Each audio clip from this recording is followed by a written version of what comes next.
நேர்கள் அனைவருக்கும் அஸ்ஸலாமு அலைக்கும் வரஹ்மத்துல்லாஹி வபரகாத்துஹு. இந்த புனிதமான ரஜபுடைய மாதத்தில் ஒரு முக்கியமான இரவு ஒன்று இருக்கிறது. அதுதான் மிஹ்ராஜுடைய இரவு. முஸ்லிம்கள் அனைவரும் எந்தவித சந்தேகமுமின்றி ஏற்றுக்கொள்ள வேண்டிய ஒரு நாள் தான் அந்த மிஹ்ராஜுடைய இரவு. இதில் சந்தேகம் கொள்பவர்கள் உண்மையாக முஸ்லிமாக இருக்க முடியாது. எம் கண்மணி நாயகம் ஸல்லல்லாஹு அலைஹி வஸல்லம் அவர்களுக்கு ஆறுதல் தரும் நோக்கத்துடனும் இந்த உம்மத்திற்கு ஒரு பரிசாக தொழுகை வழங்க வேண்டும் என்ற நோக்கத்திற்காகவும் இறைவனால் ஏற்பட செய்யப்பட்ட ஒரு பயணம்தான் அந்த இஸ்ரா வல் மிஹ்ராஜ் என்று கூறப்படுகின்ற விண்ணுலக பயணமாக இருக்கிறது. இன்ஷா அல்லாஹ் இந்த பதிவில் இஸ்ராவுடைய தொடரை பார்க்கலாம். இன்ஷா அல்லாஹ் அதனுடைய தொடரை அடுத்த பதிவில் மிஹ்ராஜுடைய சம்பவங்களை பார்க்கலாம். இந்த சம்பவங்களை கூறுவதற்கு ஒரு நாள் போதாத நிலையும் இருக்கின்றது. ஆனால் நாம் சிறிது வீடியோவில் சிறிதான சம்பவங்களை பற்றி பார்க்கலாம். தொடராக பாருங்கள். மறக்காம இந்த சேனலை சப்ஸ்கிரைப் பண்ணுங்க. தொடர்ந்தும் நோட்டிஃபிகேஷன் ஊடாக எங்களுடைய பதிவுகள் உங்களை வந்தடையும்.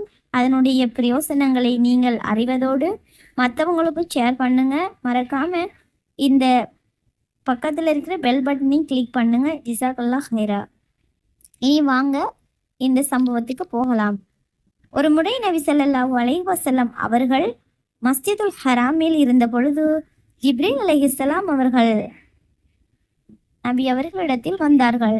அவர்கள் வரும்பொழுது அவர்களுடைய கையில் ஒரு தங்கத்தினாலான கிண்ணம் இருந்தது. அதில் ஜம்சம் நீர் இருந்தது. ஜம்சம் நீரில் நிரப்பமான ஈமானும் அஹ்லாக்கும் இருந்தது. நபி ஸல்லல்லாஹு அலைஹி வஸல்லம் அவர்களை ஆறுதல் படுத்த வேண்டும் என்ற இறைவனுடைய எண்ணத்தினால் இவர்கள் வந்தார்கள். அப்பொழுது நபி அவர்களை பார்த்து, உங்களை இறைவன் அழைக்கிறான், அவனுடைய அத்தாட்சிகளை காண்பிக்க விரும்புகிறான், உங்களுக்கு ஒரு சிறந்த பரிசொன்றை தரப்போகிறான் என்று அழைத்தார்கள். நபி ஸல்லல்லாஹு அலைஹி வஸல்லம் அவர்கள் எனக்கு மட்டுமா என்று கூறினார்கள். என்னுடைய உம்மத்துக்காகவும் இருக்க வேண்டுமே என்று ஆசைப்பட்டார்கள். இது உங்களுடைய உம்மத்துக்கானதும் தான் என்று கூறி ஜிப்ரீல் அலைஹிஸ்ஸலாம் அவர்கள் அவர்களுடைய நெஞ்சை பிளந்து இதயத்தை எடுத்து ஜம்சம் நீரினால் கழுவி கொண்டார்கள். அவர்கள் இருவரும் இதற்கு பிறகு இஸ்ரா பயணத்தை மேற்கொண்டார்கள். ஃபுராக் வாகனம் வரவழைக்கப்பட்டது.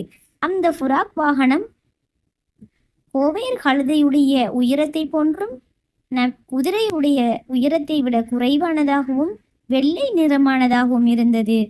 அதனுடைய பார்வை எந்த இடத்தில் படுகிறதோ அந்த இடத்திலே அதனுடைய அடியை எடுத்து வைக்கக்கூடியதாகவும் இருந்தது. மிக வேகமான, மின்னலையும் விட வேகமான ஒரு பிராணியாக இருந்தது. இந்த ஃபுராக் வாகனத்தில் நபி ஸல்லல்லாஹு அலைஹி வஸல்லம் அவர்கள் ஏற்றப்பட்டார்கள். ஜிப்ரீல் அலைஹிஸ்ஸலாம் அவர்களும் கூட சென்றார்கள்.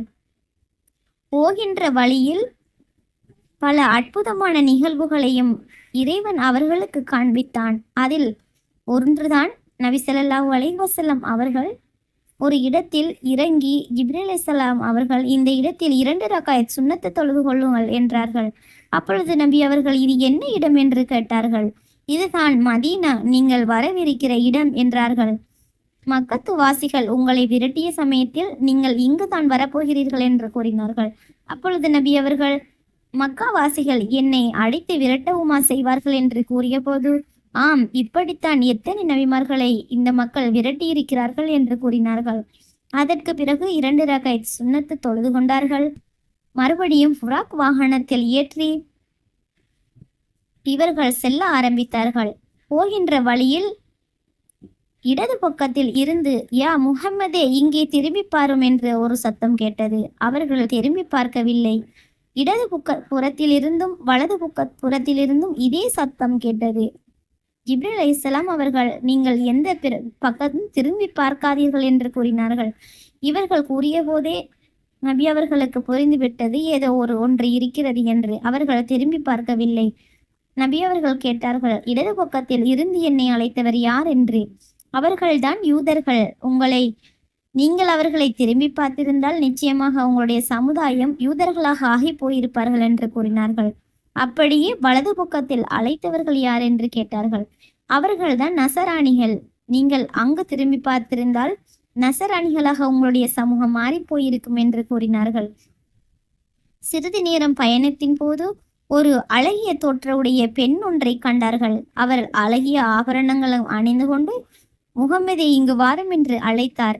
அப்பொழுது நபி அவர்கள் இது என்ன என்று கேட்டபொழுது, இதுதான் உலகம், இது உங்களை அழகாலும் தன்னுடைய ஆபரணத்தாலும் ஆசையாலும் உங்களை அழைக்கிறது என்று கூறினார்கள். நபி ஸல்லல்லாஹு அலைஹி வஸல்லம் அவர்கள் அதையும் வெறுத்து புறப்படத் தொடங்கினார்கள். ஒரு பெரிய தீச்சுவாலை அவர்களை சுட்டரிப்பதற்காக வந்தது. இதை நபி ஜிப்ரீல் அலைஹிஸ்ஸலாம் அவர்கள் தடுத்து நிறுத்தி கொண்டார்கள்.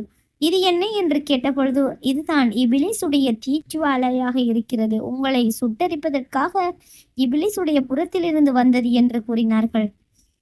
நபி அவர்களை இறைவன் காப்பாற்றி கொண்டான். மறுபடியும் புறப்பட்டார்கள். நபி ஸல்லல்லாஹு அலைஹி வஸல்லம் அவர்கள் போகின்ற வேளையில் செம்பிலான நகங்களை கொண்ட ஒரு கூட்டம் தன்னுடைய முகங்களை கிழித்து கொண்டிருப்பதை கண்டார்கள். இவர்கள் யார் என்று ஜிப்ரீல் அலைஹிஸ்ஸலாம் அவர்களிடம் கேட்டபொழுது, இவர்கள் தான் தங்களுடைய மக்களை பற்றி அவர்கள் இல்லாத போது குறையை பேசிக்கொண்டு திரிந்தவர்கள் என்று கூறினார்கள். இப்படியே இவர்கள் புறப்பட்டு சென்று கொண்டிருந்தார்கள். அந்த இடத்தில் தலைகள் நொறுக்கப்பட்டு பின்னர் அந்த தலைகளில் இருந்த நிலைக்கு மாற்றப்பட்டு கொண்டிருந்ததையும் கண்டார்கள். இவர்கள் ஏன் இதற்காக இவர்கள் இப்படி அதாவது செய்யப்படுகிறார்கள் என்று கேட்டபொழுது, இவர்கள்தான் தொழுகையை விட்டவர்கள், அதுவும் பரலான தொழுகையை விட்டவர்கள் என்று ஜிப்ரீல் அலைஹிஸ்ஸலாம் அவர்கள் கூறினார்கள். இன்னும் சிறிது நேரம் சென்றார்கள். அங்கு நல்ல இறைச்சியை விட்டுவிட்டு நாற்றமான இறைச்சியை சாப்பிடக்கூடிய ஒரு கூட்டத்தை கண்டார்கள். இவர்கள் ஏன் இப்படி அதாவது செய்யப்படுகிறார்கள் என்று கேட்டபொழுது, ஹலாலான மனைவியையும் விட்டு ஹராமான பெண்களுடன் இவர்கள் விபச்சாரத்தில் ஈடுபட்டவர்கள் என்று கூறினார்கள். அதற்கு பிறகு ஒரு சிறிது நேரம் புறப்பட்டு சென்றார்கள். அங்கு ஒரு கூட்டத்தை கண்டார்கள். இவர்கள் விபச்சார கூட்டத்தில் இருந்து அவர்களிடமிருந்து வருகின்ற சீல் சல்லத்தை குடிக்கக்கூடியவர்களாக இருந்தார்கள். இதற்கு ஜிப்ரீல் அலைஹிஸ்ஸலாத்தை நோக்கி, இவர்கள் எதற்காக இப்படி தண்டனை கொடுக்கப்பட்டார்கள் என்று ஜிப்ரீல் அலைஹிஸ்ஸலாத்திடம் நபி அவர்கள் கேட்டபொழுது, இவர்கள்தான் உலகத்தில் ஹராமாக்கப்பட்ட மதுவை அருந்தியவர்கள் என்று கூறினார்கள். அதற்கு பிறகு அந்த புராக் வாகனத்தில் புறப்பட்டு கொண்டிருந்தார்கள். இன்னும் ஒரு சிலருடைய உதடுகள் நெருப்பு கத்தரிகளினால் கத்தரிக்கப்படுவதை கண்டார்கள். அப்பொழுது ரசூலுல்லாஹி ஸல்லல்லாஹு அலைஹி வஸல்லம் அவர்கள் ஜிப்ரீல் அலைஹிஸ்ஸலாத்தை நோக்கி, இவர்கள் ஏன் எப்படி எதற்காக இவர்கள் இப்படி அதாவது செய்யப்படுகிறார்கள் என்று கேட்டபொழுது, அதற்கு ஜிப்ரீல் அலைஹிஸ்ஸலாம் அவர்கள், இவர்கள் தான் பூமியில் குழப்பங்களை தூண்டக்கூடியவர்களாக இருந்தவர்கள் என்று கூறினார்கள். இன்னும் சிறிது நேரம் புறப்பட்டு சென்றார்கள். அப்பொழுது அங்கு ஒரு கூட்டத்தை கண்டார்கள். ஒரு காளை மாடு சிறிய ஒரு நெருக்கமான ஒரு துவாரத்தினூடாக வெளியே வருகிறது. மீண்டும் அந்த துவாரத்தினூடாக உள்ளே செல்ல முடியாமல் தவித்து கொண்டிருக்கிறது.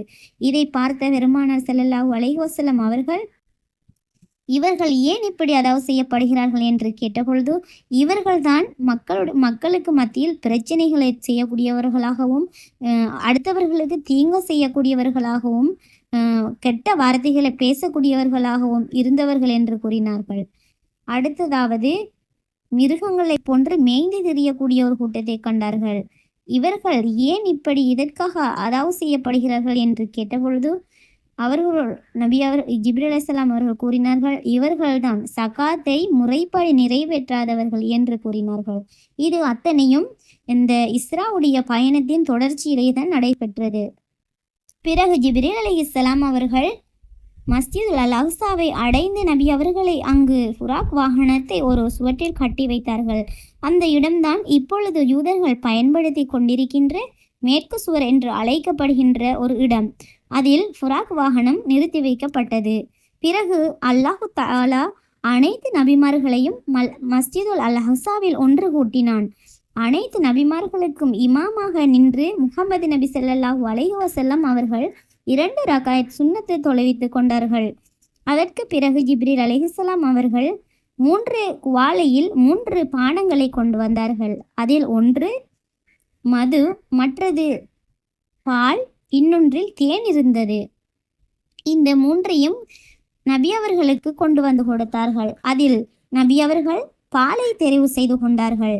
இதை பார்த்த ஜிப்ரீல் அலைஹிஸ்ஸலாம் அவர்கள், நீங்கள் நல்லது ஒன்றை தெரிவு செய்து விட்டீர்கள் என்று கூறினார்கள். அதை தொடர்ந்து ஜிப்ரீல் அலைஹிஸ்ஸலாம் அவர்கள் விண்ணுலக யாத்திரையை அழைத்து சென்றார்கள். மிஹ்ராஜுடைய சம்பவம் இனி அடுத்த தொடரில் பார்க்கலாம். இன்ஷா அல்லாஹ் மறக்காம டிஆர் இஸ்லாமிக் சேனலை சப்ஸ்கிரைப் பண்ணுங்க. பக்கத்தில் இருக்கிற பெல் பட்டனை கிளிக் பண்ணுங்க. தொடர்ச்சியாக அந்த வீடியோ பார்த்துட்டு வர அனைவருக்கும் ஜஸாக்குமுல்லாஹு ஹைரன்.